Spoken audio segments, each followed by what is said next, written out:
Imagine a world where a failed musician turned cult leader manipulates his followers into committing one of the most brutal and infamous murder sprees in American history.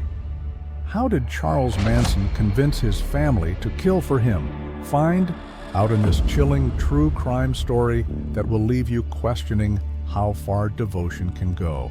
The Manson family murders, committed by followers of Charles Manson in 1969, remain one of the most infamous and horrifying crimes in American history. Led by Manson, a failed musician turned cult leader, the murders were not only brutal, but also deeply influenced by Manson's twisted belief system.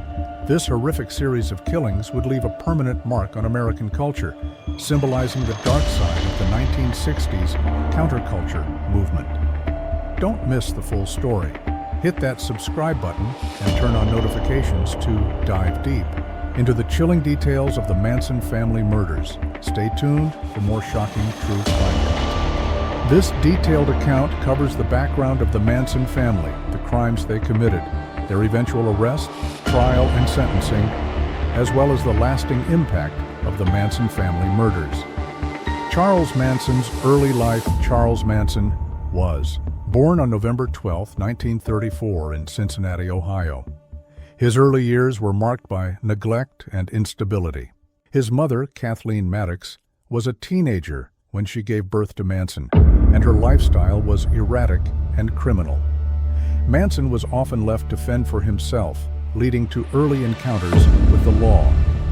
At age 13, Manson was sent to juvenile detention after he was caught stealing. Over the next several years, he would be in and out of juvenile detention centers, developing a pattern of criminal behavior. He eventually became involved in more serious crimes, including theft, fraud, and pimping. His time in and out of prison would play a pivotal role in shaping his eventual descent into madness and the formation of the Manson family. In the early 1960s, after spending time in prison, Manson was released on parole. He moved to California, where he would immerse himself in the counterculture movement.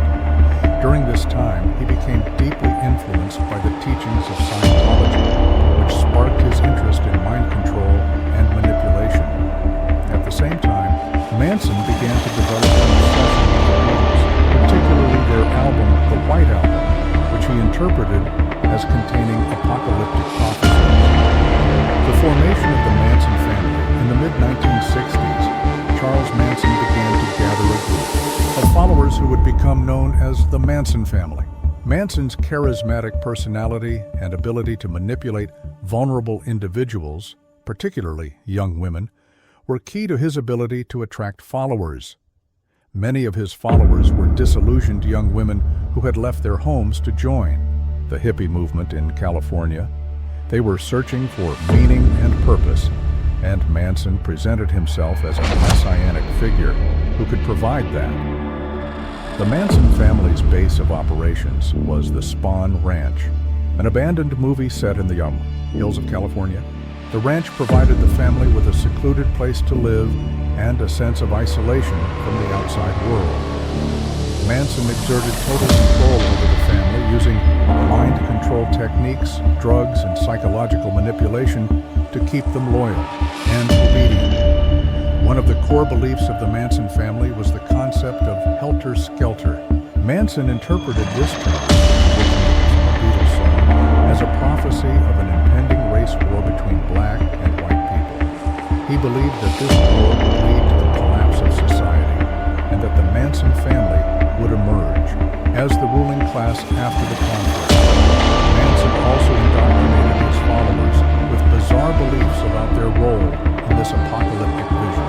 He convinced them that they were destined to survive the race war and rule over the remnants of humanity. This belief system gave Manson the power to control his followers, who saw him as their leader and savior. The Tate-LaBianca murders. The most infamous of the Manson family's crimes were the murders of actress Sharon Tate and several others on August 8-9, 1969. Tate, who was 8 months pregnant at the time, was living in a house on Cielo Drive in Los Angeles, California. The house had been rented by music producer Terry Melcher, who had previously rejected Manson's attempts to secure a recording contract. Manson, whose music career had failed, was enraged by this rejection and sought revenge. He ordered his followers to go to the house and kill everyone inside. The killers, Charles Manson, Susan Atkins, Patricia Krenwinkel, and Linda Kasabian, arrived at the house in the dead of night. They cut the phone lines to prevent anyone from calling for help and proceeded to murder those inside. The victims included Sharon Tate, the wife of director Roman Polanski, J.C. Sebring, a celebrity hairstylist, and Sharon Tate's former boyfriend Abigail Folger, the heiress to the Folger coffee fortune Wojciech Frykowski. Abigail's boyfriend,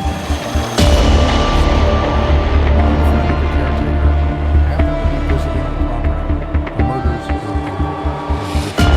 sitting in his car near the house, was shot and killed instantly. The remaining victims were murdered in a similarly gruesome manner. Jay Sebring was shot and stabbed multiple times while trying to protect. Sharon Tate, Abigail Folger, managed to escape briefly but was chased down and stabbed repeatedly. Wojciech Frykowski was beaten with a pistol, shot and stabbed more than 50 times. Sharon Tate, despite pleading for the life of her unborn child, was stabbed 16 times. Before leaving, the killers wrote the word "pig" in Sharon Tate's blood on the front door of the house, in an attempt to frame the Black Panther Party for the murders and incite racial violence. The next night, August 9-10, 1969, Manson ordered his followers to commit another set of murders. This time, they targeted Leno and Rosemary LaBianca, a wealthy couple living in Los Angeles. Manson accompanied his followers to the LaBianca home, but left before the murders began. The murders of Leno and Rosemary LaBianca were just as brutal as the Tate killings. Leno was stabbed 12 times, and a carving fork was left embedded in his stomach. Rosemary was stabbed 41 times. As with the Tate murders, the killers used the victims' blood to scrawl messages on the walls, including "Death to Pigs" and "Helter Skelter," misspelled. The arrest and investigation after the murders, investigators struggled to make a connection between the brutal killings and Manson and his followers. However, in October 1969, Susan Atkins, one of the Manson family members involved in the Tate murders, was arrested on unrelated charges. While in jail, she confided in her cellmate about her role in the killings, leading to further investigation into Manson and his followers.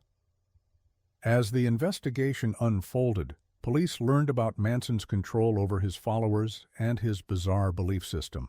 They began to connect the dots between Manson and the brutal murders. In December 1969, Manson, along with several of his followers, was arrested. The trial and conviction. The trial of Charles Manson and his followers began in 1970 and quickly became one of the most sensational criminal trials in American history. Manson, who had a history of erratic behavior, acted out in the courtroom, carving an X into his forehead and later modifying it into a swastika. He attempted to intimidate the court and disrupt proceedings, while his followers shaved their heads and chanted his name outside the courtroom. In 1971, Manson and his followers, Tex Watson, Susan Atkins, Patricia Krenwinkel, and Leslie Van Houten, were convicted of the murders. They were all sentenced to death, but in 1972, California abolished the death penalty, and their sentences were commuted to life in prison. Chapter 6. The Aftermath and Legacy of the Manson Family Murders. The Manson family murders shocked the nation and marked the end of the 1960s hippie movement. The crimes exposed the dark side of the counterculture, showing how vulnerable individuals could be manipulated by a charismatic but delusional leader. The murders also highlighted the potential dangers of mind control and cults. In the years following the murders, Charles Manson and his followers became the subject of intense media attention. The case inspired countless books, documentaries, and movies, cementing the Manson family's place in American criminal history. Charles Manson died in prison on November 19, 2017, at the age of 83. His followers, including Tex Watson, Patricia Krenwinkel, and Leslie Van Houten, remain in prison. However, Van Houten was granted parole in 2023 after spending more than 40 years behind bars. The Manson family murders serve as a chilling reminder of the power of manipulation, the dangers of charismatic leaders, and the ability of individuals to be coerced into committing unspeakable acts of violence. Charles Manson remains one of the most infamous cult leaders in history, and his crimes continue to fascinate and horrify people to this day.